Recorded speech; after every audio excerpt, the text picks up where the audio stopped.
बिस्मिल्लाहिर्रहमानिर्रहीम।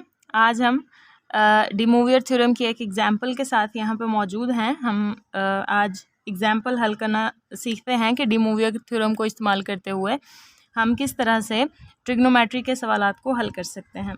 तो सबसे पहले हम यहाँ पे देख सकते हैं cos 5 थीटा, जिसमें थीटा के साथ पैरामीटर जो है वो 5 दिया हुआ है। इसको वो कहते हैं सॉल्व करें अगर हम डी मूवियर थ्योरम के ज़रिए, तो वो इस शक्ल का कुछ आंसर देता है हमें। इसी तरह से sin 5 थीटा भी हमारे पास मौजूद है। तो हम डी मूवियर थ्योरम को इस्तेमाल करते हुए सबसे पहले लेट कर लेते हैं bye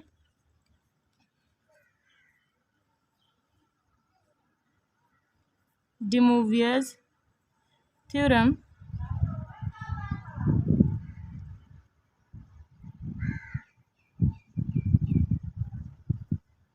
let cos 5 theta plus iota sin 5 theta. इसको अगर हम हल करें डी मूवियर थ्योरम से, तो वो हमारे पास आंसर देता है cos theta plus iota sin theta whole power 5। अब हम यहाँ से इसको हल करना शुरू करते हैं।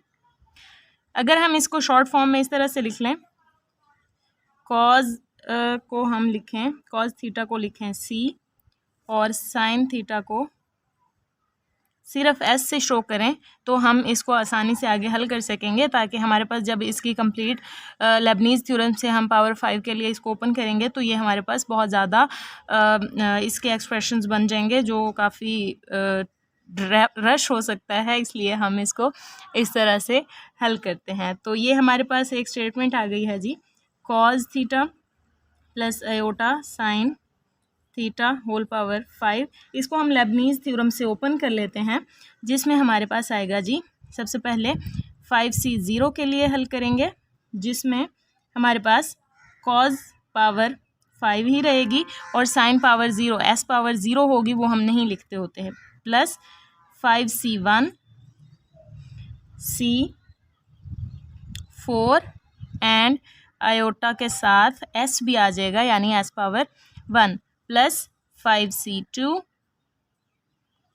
c power 3 and iota s square हो गया हमारे पास। Next is 5c3 c power 2 iota s power 3 plus 5c4 c power 1 हम नहीं लिखते होते, और iota s power 4 plus 5c5 c हमारे पास ख़त्म हो जाएगा, क्योंकि 5 में हमारे पास c के पावर 0 हो जाती है, वो ख़त्म हो जाएगा, c पावर 0 यानी 1 हो जाएगा। आयोटा 5 पावर s पावर 5 हो जाएगा। और ये यहाँ पे याद रखें कि ये जो पावर हम लिख रहे हैं ये आयोटा की भी हैं, तो हम इसको ब्रैकेट में लिख दें तो ये ज़्यादा बेहतर रहेगा। तो ये हुआ जी हमारे पास इसका सोल्यूशन। अब नेक्स्ट अगर हम इसको सॉल्व करें, तो ये हमारे पास आंसर देता है जी 5c0 c5 plus iota 5c1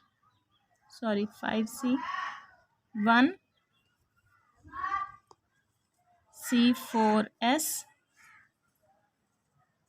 minus 5c2 c3s2 minus iota 5c3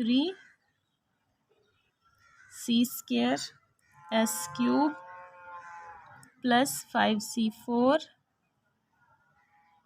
cs4 and last is 5c5 s power 5।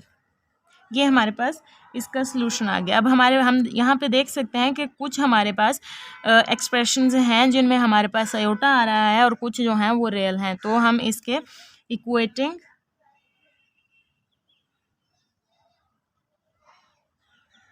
Real and imaginary parts,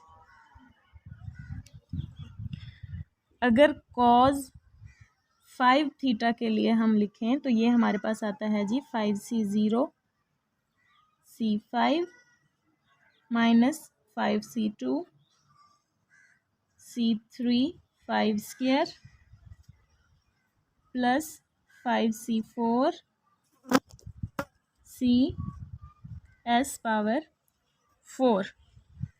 ये हमारे पास रियल पार्ट्स जो हमने कॉस थीटा के लिए रखे थे वो हमारे पास आ गए हैं, क्योंकि कॉस थीटा यहाँ पे हमारे पास रियल हिस्सा था।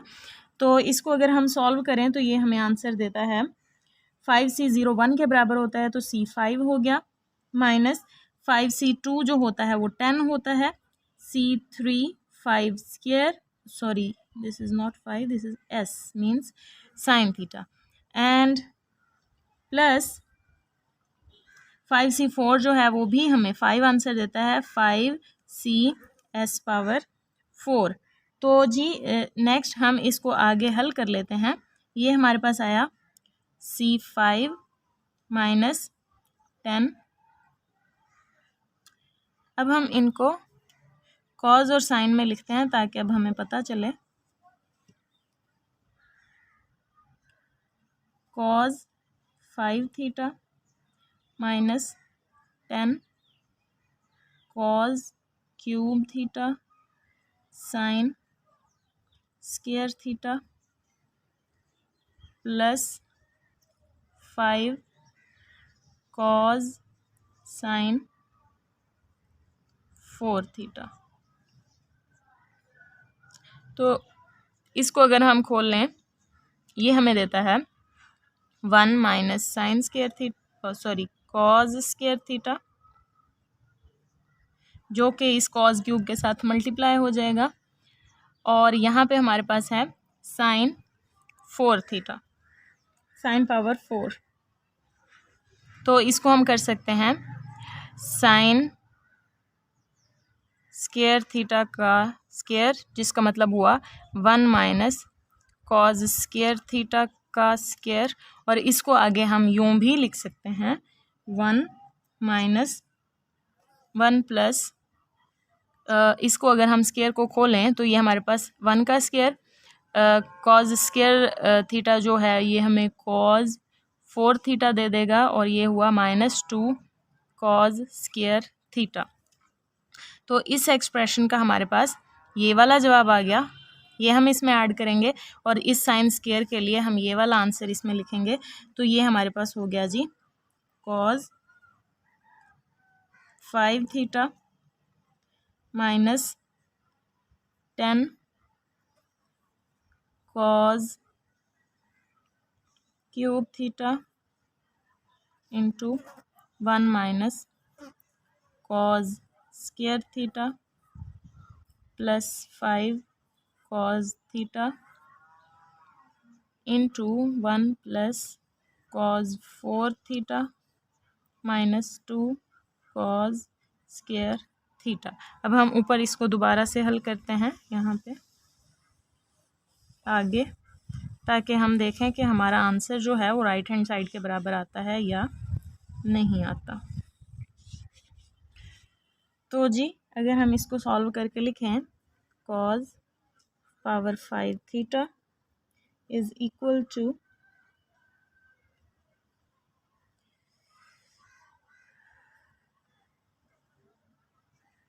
कॉज 5